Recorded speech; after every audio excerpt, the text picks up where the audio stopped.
Hello and welcome to the 100 Indie Artists Project. This is a music project designed for and by independent artists to help you firstly get to know some of the incredible musicians in your community, as well as get to know some insights and some tools that you can take on board with your own musical marketing journey.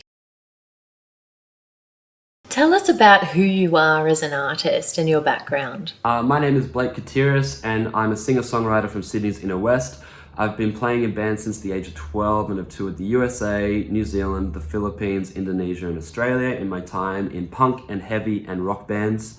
As well as this, I also have a residency at Frankie's Pizza on Tuesday and Wednesday nights playing in the TNT Trivia Band and the Hard Rock Karaoke Band as well. On top of this, I've been writing a ton for my next EP.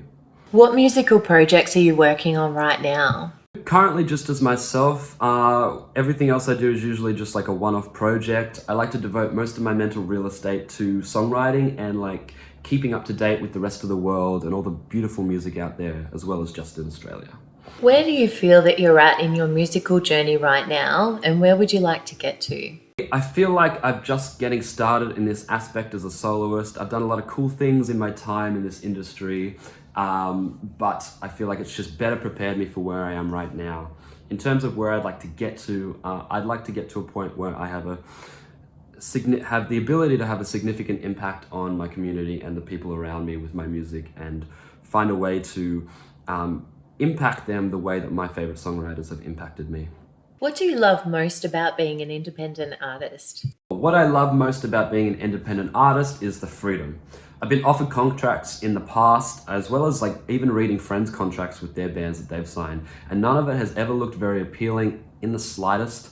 That's not to say that a good contract doesn't exist, I'm just yet to read one.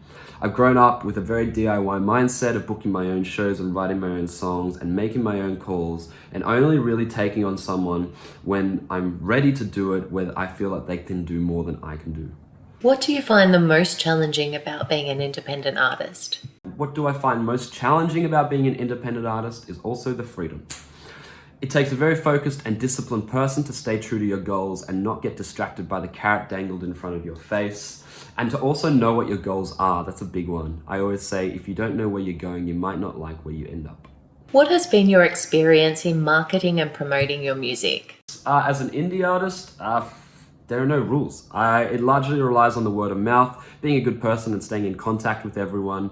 You can chuck a whole bunch of money into a social media marketing vacuum, but it's big bucks and not everyone has the money to do so.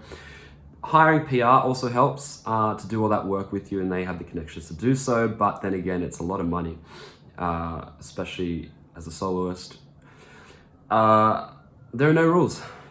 What has been one thing you've learned along the way that has been the biggest game changer for you in music marketing?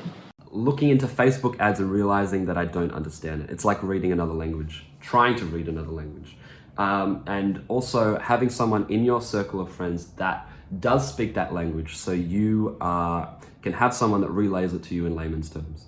Another big one is understanding that you don't have to chuck big bucks into the vacuum, that hiring a PR agent who sends the emails, has the rapport with media, and all that jazz can be quite auspicious. What has been your experience with building a fan base, and what have you learnt along the way? I think it takes time, and it very much relies on who you are as a person, more so than your music.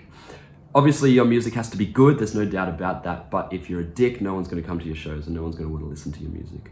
Obviously, you can't just not be a dick so people come to your shows. You have to want to not be a dick because you want to actually be a good person, and people see right through that.